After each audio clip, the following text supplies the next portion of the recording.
Subscribe now and press the bell icon. Never miss an update.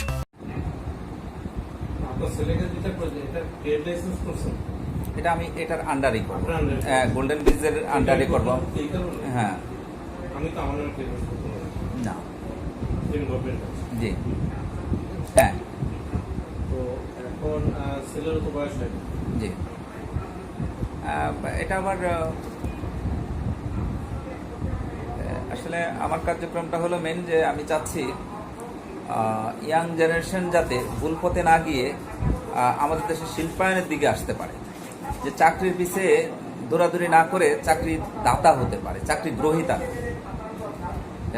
আজকে যদি ankle পড়াশোনা শেষ করে এর মধ্যে তার পরিকল্পনা তৈরি হয়ে যাবে শিল্প নিয়ে, এই যে আপনি নিয়ে আসছেন, এসএসসি দিয়েছেন, এসএসসি দিয়েছে, এখন যদি সে এইসব নিয়ে চিন্তা ভাবনা করে, যে সময়টা তার লেখাপড়ার পরে অবসর থাকে, শিল্প নিয়ে ভাবে, সে বের হওয়ার আগে সে শিল্পপতি হতে পারে ইনশাআল্লাহ। এবং তার আন্ডারে অসংখ্য লোকের কর্মসংস্থান হবে। একজন যদি চাকরি করে তার একজনের কর্মসংস্থান হবে, আর সে যদি একটা দাঁড় করায়, শিল্প দাঁড় করায়, এখানে অসংখ্য লোকের কর্মসংস্থান হবে, অসংখ্য লোক চাকরি করতে পারবে তার এখানে। কারণ এমন কিছু লোক আছে তাদের এই বিনিয়োগ করার ক্ষমতাটা থাকে না। আমাদের একটা বিশাল জনগোষ্ঠী আছে যে তাদেরকে আমরা কাজে লাগাতে পারি।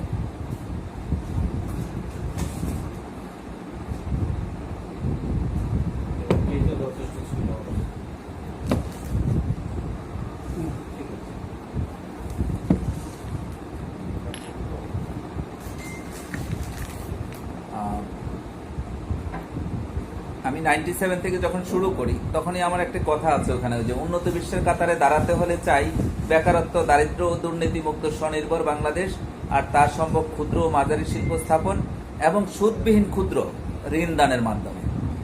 কারণ প্রথমেই যদি একটা ছোট শিল্পের সুদের মধ্যে যুক্ত করে দেয় তাহলে কিন্তু পিছিয়ে যাবে। ওই যে কথাটা কিছুক্ষণ আগে আলোচনা করেছি,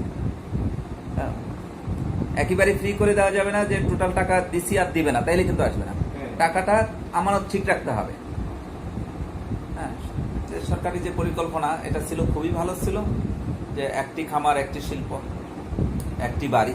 কারণ এই ফ্যামিলি বিজনেসের বিশাল একটা শক্তি আছে।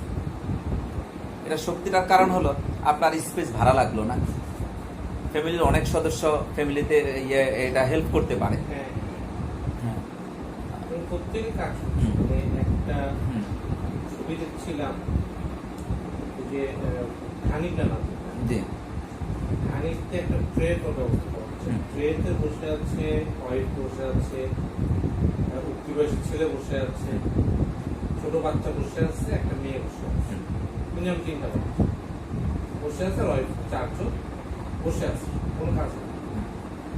আর ওই ভদ্রলোকটা ওই খানিকটা কামতেছে, বেকাই যাচ্ছে, বেকাই যাচ্ছে, সবাই কিন্তু বসে আছে।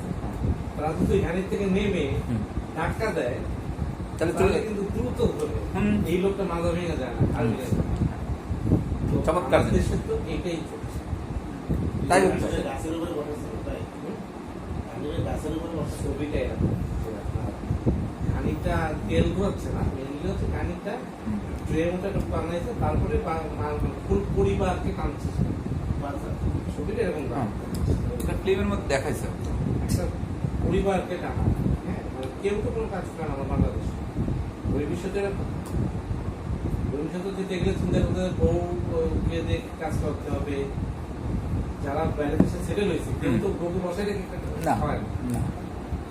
এই যে আমি যে ফ্যামিলি বিজনেসটা বলছি, যেমন আমাদের ওয়াইফ এখন বাসায়, সে শুধু গ্রিন হিসাবে সময় দিচ্ছে, কাজ করতেছে, তার একটা এডুকেশন ছিল, কয়জন আমরা সার্ভিসে দিই, সে পদ্মাতে থেকে বাসায় বসে অনেক কিছু করতে পারে, অনেক কিছু করা সম্ভব, অনেক পরিকল্পনা করা সম্ভব।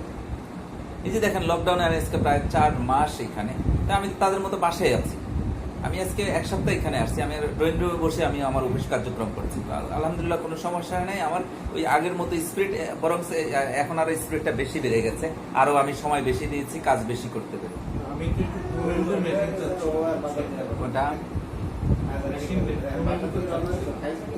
এটা সমস্যা নেই, আপনি পেপার কাপ সিলেক্ট করলে আমি এটাকে আরেকটু রিজনেবল করে দেবো ইনশাল্লাহ, আপনি করেন। আপনার সাথে আলোচনা করে আমার আপনার মতো একজন লোক আসছে, আপনি এটা যে করার চিন্তা করেছেন এটা আমার ভালো লেগেছে অ্যাকচুয়ালি। আপনাদের এই সেক্টরটা যদি এসে এইভাবে একটু ডানে বামে বিনিয়োগ করে মানে বেকারদের একটা কর্মসংস্থানে আরো উৎসাহিত করে। ভিজিটিং কার্ড যে বড়টা দেখুন তো, আমার ভিজিটিং কার্ড বড়।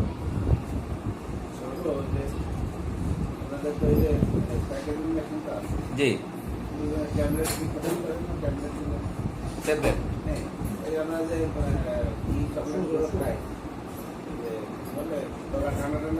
হ্যাঁ হ্যাঁ ইয়ে পেপারম্যান চকলেটটা, জি